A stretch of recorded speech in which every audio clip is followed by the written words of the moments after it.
Me llamo Bob Irving. Mis respetables padres eran de clase muy humilde. Él fabricaba aceite de perro y mi madre tenía un pequeño local junto a la iglesia del pueblo, en donde se deshacía de los niños no deseados. Desde mi adolescencia me inculcaron hábitos de trabajo. Ayudaba a mi padre a capturar perros para sus calderos y a veces mi madre me empleaba para hacer desaparecer los restos de su labor. Para llevar a cabo esa última tarea tuve que recurrir con frecuencia a mi talento natural, pues todos los guardias del barrio estaban en contra del negocio materno. No se trataba de una cuestión política, ya que los guardias que salían elegidos no eran de la oposición, era solo una cuestión de gusto, nada más. La actividad de mi padre era lógicamente menos impopular, aunque los dueños de los perros desaparecidos le miraban con una desconfianza que, en cierta medida, se hacía extensible a mí. Mi padre contaba con el apoyo tácito de los médicos del pueblo, quienes raras veces recetaban algo que no contuviera lo que ellos gustaban llamar Olcan. Y es que realmente el aceite de perro es una de las más valiosas medicinas jamás descubiertas. A pesar de ello, mucha gente no estaba dispuesta a hacer un sacrificio para ayudar a los afligidos y no dejaban que los perros más gordos del pueblo jugaran conmigo. Eso hirió mi joven sensibilidad y me faltó poco para hacerme pirata.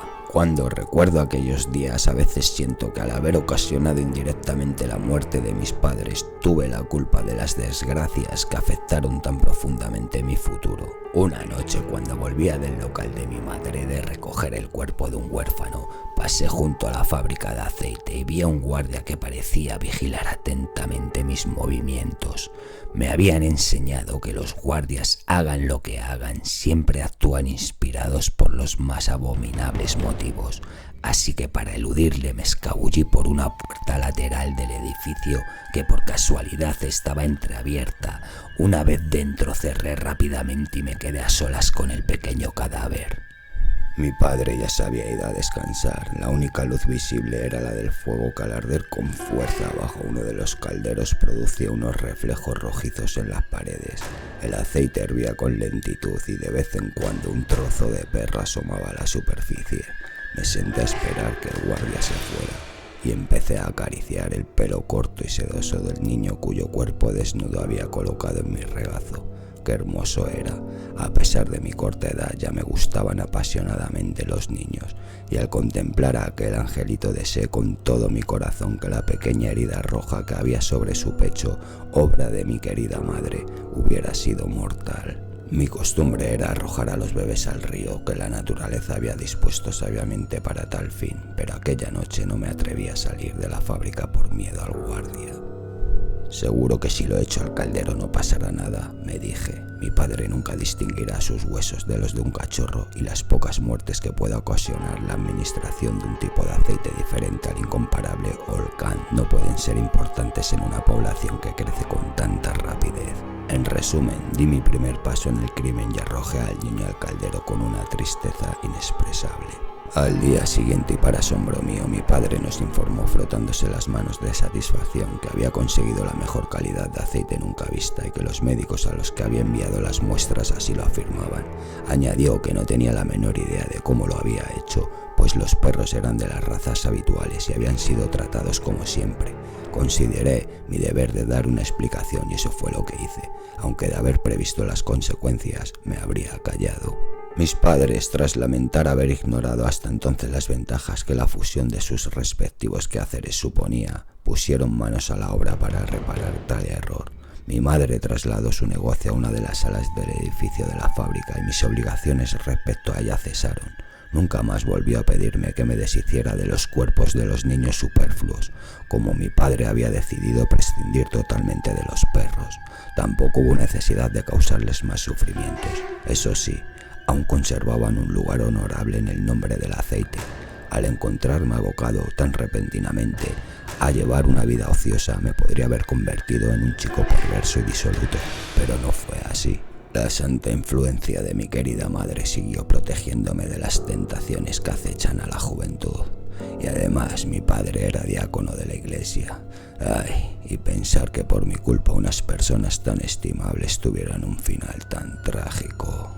Debido al doble provecho que encontraban en su actividad, mi madre se entregó totalmente a ella. No solo aceptaba encargos para eliminar bebés no deseados, sino que se acercaba a las carreteras y caminos en busca de niños más crecidos e incluso adultos, a los que conseguía arrastrar con engaños hasta la fábrica. Mi padre, encantado con la superior calidad del producto, también se dedicaba con diligencia y celo a abastecer sus calderos. La transformación de sus vecinos en aceite de perro llegó a ser, en pocas palabras, la pasión de sus vidas. Una codicia absorbente y arrolladora se apoderó de sus almas y pasó a ocupar el lugar antes destinado a la esperanza de alcanzar la gloria, que, por cierto, también les inspiraba. Se habían hecho tan emprendedores que llegó a celebrarse una asamblea pública en la que se aprobaron varias mociones de censura contra ellos. El presidente hizo saber que en lo sucesivo los ataques contra la población hallarían una contundente respuesta. Mis pobres padres abandonaron la reunión con el corazón partido, sumidos en la desesperación y creo que algo desequilibrados.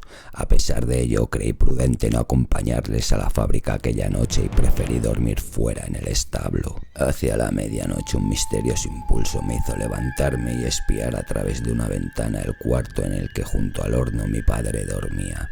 Los fuegos ardían vivamente como si la cosecha del día siguiente fuera a ser abundante. Uno de los enormes calderos hervía lentamente con un misterioso aire de contención, en espera de la hora propicia para desplegar todas sus energías. La cama estaba vacía, mi padre se había levantado y en camisón estaba haciendo un nudo en una soga. Por las miradas que lanzaba hacia la puerta de la habitación de mi madre, adiviné lo que estaba tramando.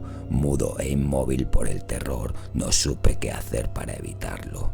De pronto la puerta de la alcoba se abrió sin hacer el menor ruido y los dos, algo sorprendidos, se encontraron. Mi madre también estaba en camisón y blandía en la mano derecha su herramienta de trabajo, una larga daga de hoja estrecha.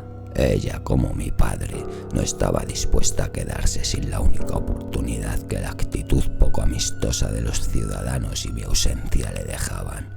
Por un instante sus miradas encendidas se cruzaron e inmediatamente saltaron el uno sobre el otro con una furia indescriptible. Lucharon por toda la habitación como demonios. Mi madre gritaba y pretendía clavar la daga a mi padre, que profería maldiciones e intentaba ahogarla con sus grandes manos desnudas. No sé durante cuánto tiempo tuve la desgracia de contemplar aquella tragedia familiar, pero por fin, después de un forcejeo particularmente violento, los combatientes se separaron de pronto. El pecho de mi padre y la daga mostraban pruebas de haber entrado en contacto. Durante un momento mis progenitores se miraron de la forma más hostil. Entonces mi pobre padre, malherido, al sentir la proximidad de la muerte, dio un salto hacia adelante y, sin prestar atención a la resistencia que ofrecía, agarró a mi madre en brazos, la llevó hasta el caldero hirviente y, sacando fuerzas de flaqueza, se precipitó con ella a su interior.